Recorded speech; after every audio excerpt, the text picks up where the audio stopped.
नमस्कार भावांनो. आता कॉकरोच जनता पार्टीचं जंतर मंतरवर आंदोलन चालू आहे, बरोबर आहे. खूप राजकीय लोक म्हणत असतील की बाबा ह्या पार्टीला कुठल्या तर एका मोठ्या माणसाचा बाबा ह्याला सपोर्ट असेल. पण पहिली गोष्ट दादा, कॉकरोच जनता पार्टी आहे ना, ही मजाक मध्ये सुरू झालेली पार्टी होती आणि त्या मजाक मध्ये एवढं या पार्टीची क्रेज आली. जंतर मंतरवर बघितले का ना, प्रत्येक राज्यातनं लोक दिल्लीमध्ये आलेत. ओके, मुद्दा एक नंबर मुद्दा आहे, जे तुमच्या मनात आहे, जे माझ्या मनात आहे, जे सर्वसामान्य प्रत्येक लोकांच्या मनात आहे दादा, हे सर्व मुद्दे आहेत दादा. पहिली गोष्ट दादा, जे जंतर मंतरवर आंदोलन चालू आहे ना, लिमिटच्या बाहेर माणसं आहे दादा, लिमिटच्या बाहेर दादा. का तर इथं काय पैसे देऊन कुठल्या राजकारणीवाल्यांच्या दादा बाबा प्रचाराची हे नाही दादा. प्रचारासाठी जी लोक गर्दी करून बोलवतात ना, 100 रुपये दे, 200 रुपये देऊन, अजिबात नाही. इथं पदरच्या पैशानं लोक गेलेत दादा. म्हणजे लोकांना राग किती असेल मनात. ओके, बघा ह्यांचा मुद्दा काय दादा, कॉकरोच जनता पार्टी दादा जंतर मंतरवर जे आंदोलन चालू ना, पहिली गोष्ट दादा, हा माणूस बरोबर आहे, हा पंतप्रधानाचा राजीनामा, दुसरा शिक्षण मंत्र्याचा राजीनामा, पेपर फुटी, बेरोजगारी, गोदी मीडिया दादा. पहिली गोष्ट पोरांनो, इथं कुठल्या पार्टीचा किंवा कुठल्या पक्षाचा तुम्ही विचार करू नका, तुम्ही स्वतःचा विचार करा, आपल्या घरच्यांचा विचार करा दादा. आत्तापर्यंत मनापासून सांगा दादा, आत्तापर्यंतला एकमेव पंतप्रधान आहे मोदी साहेब दादा. या भावानं कधीही दाद्या पत्रकार परिषद घेतली नाही, कधी मीडिया समोर गेले नाही. जेव्हा कधी ते मीडियाच्या समोर आले ना, बस त्याच्या गोदी मीडियामधली 1-2 माणसं असणार दाद्या, आणि त्याचा आवडता प्रश्न, आंबा चुकून खाणार आहे का तुम्ही रस करून खाणार आहे दादा, हे त्यांचा प्रश्न. हा, आणि जर दाद्या जी ग्लोबल वॉर्मिंग वगैरे चालू आहे ना दाद्या, त्याच्यासाठी काय करायचं, तर गंगा नदीची जाऊन पूजा करायची, ही सगळं कमी होऊन जातं. हे मोदी साहेबाचं स्टेटमेंट दाद्या. ही आपल्या भारताचा पंतप्रधान आहे. पहिली गोष्ट दाद्या, आपल्या पंतप्रधानांनी कधी बेरोजगारीबद्दल बोलले नाहीत, कधी पेपर फुटीबद्दल बोलले नाहीत, कधीच या गोष्टीबद्दल बोलले नाहीत दादा. ओके, दुसरी महत्वाची गोष्ट, शिक्षण मंत्री. ह्या शिक्षण मंत्र्याचं दादा 100% सांगतो, या माणसाला घंटा काय नॉलेज नसेल दादा, तरी पण हा शिक्षण मंत्री झालाय. हेच बीजेपी 2014 मध्ये काय म्हणत होता, जो शिक्षण मंत्री असेल ना, तो त्याचे PhD झालेला असेल, आरोग्य मंत्री असेल ना, तो एक डॉक्टर असेल, हे त्यांचे वाक्य आहेत. ओके, पण इथं अडाणी माणूस बसलाय दादा. आता जो नेटचा पेपर फुटला, आपल्या SSC GDचा पेपर फुटला, हे गोष्टी माहीत झाल्या.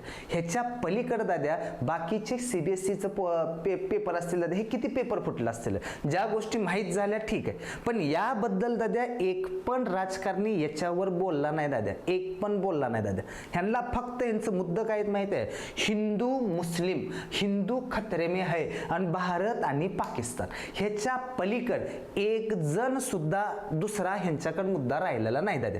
ओके, दुसरी गोष्ट, आता बेरोजगारी. कधी मोदी साहेब येऊन म्हणले दादा, हा बाबा या वर्षी दादा तुम्हाला एवढ्या नोकऱ्या देऊ. आपल्या भारतात किती बेरोजगारी वाढली हे तुम्हाला माहिती आहे दादा. हा, तुम्हाला आत्ता पण सांगतो, कोण कुठल्या पार्टीचा हा विचार करू नका. ही जी कॉकरोच जनता पार्टी ना, तुमच्या आमच्यासारखी लोक आहेत दादा, जे तुमच्या मनात येते, जे तुमच्या घरच्यांच्या मनात येते ना, त्या गोष्टी आहेत दादा. ही काय कुठल्या पुढाऱ्यानं किंवा कुठल्या एका बिझनेसमॅननं पार्टी उभा केली नाही, सर्वसामान्य माणूस आहे दादा, सर्वसामान्य. मजाक मध्ये जे मुद्दा मांडलं दादा, विषय संपला. आणि दुसरी सगळ्यात महत्वाची गोष्ट काय दादा, जे सर्वोच्च न्यायालयामधले जे न्यायाधीश रिटायर झाल्यानंतर डायरेक्ट राज्यसभेचे खासदार होतात. कशासाठी, का तर जेव्हा यांना बाबा ह्या BJPच्या सपोर्टमध्ये जेव्हा हे निर्णय देतात, त्यांना खुश करायला निवृत्त झाल्यानंतर खासदार करतात. ह्याचे पण एक्झाम्पल आहेत दादा. ही सिस्टीम व्यवस्थित आहे.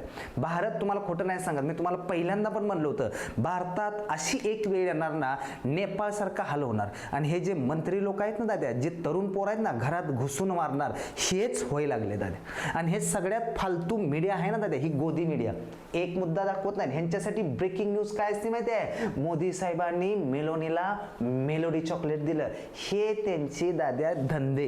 हे गोदी मीडिया, ही जे चाटतेत ना दाद्या, पाय चाटायची सवय आणला, बरोबर आहे. मध्ये पण ते अंजना कश्यप काय काय बोलले होते दादा. पहिली गोष्ट दादा, ही जी कॉकरोच जनता पार्टीनं दादा जो आवाज उठवायला चालू केला, तो सगळ्यात बेस्ट झाला. का तर ही सगळ्यांच्या मनात होतं, बरोबर आहे. कोण तर पुढाकार घेतला, आणि पुढाकार घेतल्यावर दादा एवढ्या लोकांनी त्यांना सपोर्ट करायला दिल्लीमध्ये गेली. म्हणजे समजते तुम्हाला किती लोक नाराज आहेत. आणि हे काय म्हणते ते दादा, हिंदू खतरे में है. अरे हिंदू खतरे में नाही रे दाद्या, इथं आणाला महाग आहे दाद्या, लग्न होणे ती पोरांची नोकऱ्या नसल्यामुळे, बरोबर आहे. आणि आपला जे शिक्षण मंत्री असेल, पंतप्रधान असेल, गृहमंत्री, आपलं बस ह्यांना ह्या राज्यातलं दादा आमदार निवडून आणायचं, हिथं पार्टी बसवायची, हे ह्याच्यापेक्षा दुसऱ्यांना काय नाही. सर्वसामान्य लोक मिळलं तरी चालतील. महागाई एवढी वाढली दादा, तरी पण हे अंधभक्त, पहिली गोष्ट तुम्हाला आत्ता पण सांगतो, हा व्हिडिओ अंधभक्तांसाठी नाही दादा. अंधभक्तांना 1000 रुपये जरी पेट्रोल झालं तरी ते घेतील, यांच्या चड्या जरी फाटल्या असतील. ही अंधभक्तांची लेवल आहे दादा. ह्यांना पेपर फुटी झाली. अरे अंधभक्तांनो, तुमच्या घरात आई, तुमचा भाऊ, तुमची बहीण कुठल्या तर पेपरची तयारी करत असेल, SSC GD असेल, गव्हर्नमेंट एक्झाम असेल दादा, नेट एक्झाम असेल, त्यांना रात्रंदिवस अभ्यास केलेला असेल. तुझ्यासारखं झेंडे घेऊन फिरलं नाही कुठल्या पार्टीचं, बरोबर आहे. आणि ज्यावेळेस पेपर फुटतो ना, त्या लेकराला माहित असते की हाल काय होतं. तुला काय घंटा माहित ना, तुला सवयी सतरंजा उचलायची, त्याचं सगळं चोळायचे दाद्या राजकारणाची, बरोबर आहे. चोळल्याशिवाय तुला माझ्या येत नाही दाद्या. हे आपल्यातला हे जे फालतू मीडिया आहे ना दाद्या, कुठला पण देश आहे ना दाद्या, हा मीडियावर चालतो. मीडिया कसा पाहिजे दादा, बरोबरला बरोबर, चुकीचं चुकीचं. जे 2014च्या अगोदर होतं, जे अगोदरचे पंतप्रधान पत्रकार परिषद घेत होते, त्यांचं किती जरी बिझी शेड्यूल असेल तर, पण ह्यांचं बिझी शेड्यूल काय दादा, मेलोडीला मेलोनी चॉकलेट दिलं आणि हॅव दिलं. ग्लोबलायझेशन कमी करायचं असेल तर हॅव करा आणि त्याव करा. अरे काय कमी करताय लागानो, हे असले स्टेटमेंट देतात. आणि आपल्यातले पण वा मोदीजी, वा मोदीजी. अरे काय मोदीजी, त्या करीना कपूर बोलली होती दाद्या, राहुल गांधी जेव्हा पंतप्रधान होतील ना, जेव्हा इंग्रजांनी पंडित जवाहरलाल नेहरूला जसा भारत देश दिला ना, तसा मोदी साहेबांनंतर भारत देश मिळेल. सगळे सेलिब्रिटी सुद्धा आता एक व्हायला लागले. ते त्यांना कळायला लागले भारतात हाल काय चालू आहे. जॅकी श्रॉफ ते सुद्धा म्हणले भारत आता खूप महाग चाललाय दाद्या. हे त्यांचे स्टेटमेंट आहेत दाद्या. पण आपल्यातल्या अंधभक्तांना देणं घेणं नाही, अंधभक्तांना फक्त चोळायचं आहे दाद्या. का तर चोळल्याशिवाय अंधभक्तांना काय होत नाही दाद्या, चेन पडत नाही किंवा त्यांना पोटात आण जात नाही. आणि हे जे मुद्दे आहेत ना, पुराण आत्ता पण सांगतो, हे मुद्दे मला तर वाटायला ही प्रत्येक राज्यात दाद्या असे आंदोलन होणार. आणि एक ना एक दिवस असा येणार आहे ना दाद्या, घरात घुसून मंत्र्यांना मारणार आहेत. का तर जेव्हा खायला आण नसेल ना दाद्या, आईबाप जेव्हा टोमणं मारतेत ना, तुझं वय झाले तुला नोकरी नाही, तेव्हा तुला कळणार आहे. तुला असं कळणार नाही. कधी कधी वाटतं हो का बाबांनो, पहिली गोष्ट आपण कोणाचा सपोर्ट नाही. कुणाला वाटत असेल सर तुम्ही काँग्रेसचा सपोर्ट आहे, BJPचा सपोर्ट आहे, ही सर्वसामान्य लोक आहेत दादा. जे तुमच्या मनात येले तेच आमच्या मनात येते दादा. आणि आपल्यातली लोक बस हिंदू खतरे में आहे. अरे किती दिवस चालवणार आहे तुम्ही गोष्टी. कधी कुठल्या आपल्या पंतप्रधान असेल, गृहमंत्री असेल, शिक्षण मंत्री, ही शिक्षण मंत्री सुद्धा घेऊन बघा दादा, या शिक्षण मंत्र्याचा राजीनामा मागायला ते, बरोबर आहे ना. ह्याला तुला नेटच्या पेपरबद्दल, SSGDच्या पेपरबद्दल तुला बोलायचं कळत नसेल तर तू काय केळ काढली काय शिक्षण मंत्री म्हणून. पंतप्रधान तर सोडा विषय. पहिली गोष्ट दादा, तुम्ही 2014च्या टायमाला बघा, काय काय लोक म्हणली होती, हा माणूस अडाणी, मोदी साहेब अडाणी, ह्याला काही माहीत नाही, आणि हा पंतप्रधान झाला ना देश बर्बाद आहे. डॉक्टर मनमोहन सिंग सुद्धा म्हणले दादा, हा माणूस जर पंतप्रधान झाला देश संपणार आहे. भारताचा अर्थतज्ञ, पंतप्रधान, RBIचे गव्हर्नर, वित्तमंत्री हे डॉक्टर मनमोहन सिंग होते. त्यांचं वाक्य आता लोकांना जवळपास 13-14 वर्षानंतर कळायला लागले. कळाले. त्यामुळं भावांनो, आत्ता पण सांगालोय, जरा थोडं तुम्ही पण जागं व्हा. खऱ्याला खरं माना, खोट्याला खोटं माना. आपल्याला इथं रिचार्ज करायला नव्हतं, लगा चहा प्यायला आपल्याकडे पैसे नाहीत. रात्रंदिवस आपण अभ्यास करतोय, पेपर फुटू होते दाद्या, नोकऱ्या मिळत नाहीत दाद्या. तुम्ही कुठलं ते अंधभक्त, कोण कुठली पार्टी, ते काँग्रेस असेल, BJP असेल, राष्ट्रवादी असेल, कुठलीही पार्टी असेल, आपलं घर चालवत नाही. पहिली गोष्ट समजून घ्या. आपल्याला नोकरी आहेत तर आपलं घर चालतंय. कुणाचा सपोर्ट करणं हे असल्या गोष्टी बंद करा.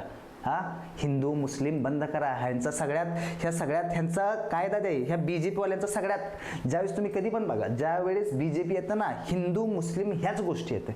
मला सांगा, कधी RSS असेल, बजरंग दल असेल, कधी यांनी बेरोजगारी, पेपर फुटी याच्याबद्दल कधी काय बोललेत का? कधीच नाही. ह्यांचा एकच मुद्दा, हिंदू मुस्लिम, तुम्ही लेकरांना जन्म द्या, हिंदू वाढवा. अरे वाढवा ठीक आहे दादा, त्यांना कसं हे करतोय, वाढवतो कसं त्यांना, हे त्यांचा मुद्दा आहेत. पहिली गोष्ट, नोकऱ्या सगळ्यात जास्त, कोणता पण देश डेव्हलप होत असेल ना, त्याच्यासाठी दादा तरुण पोरांच्या हातात कामं पाहिजे. ते आपल्यात गावात, तुम्ही लांब जाऊ नका, गावात बघा, गावात कितीतर शिकलेली पोरं दादा घरात बसून आहेत.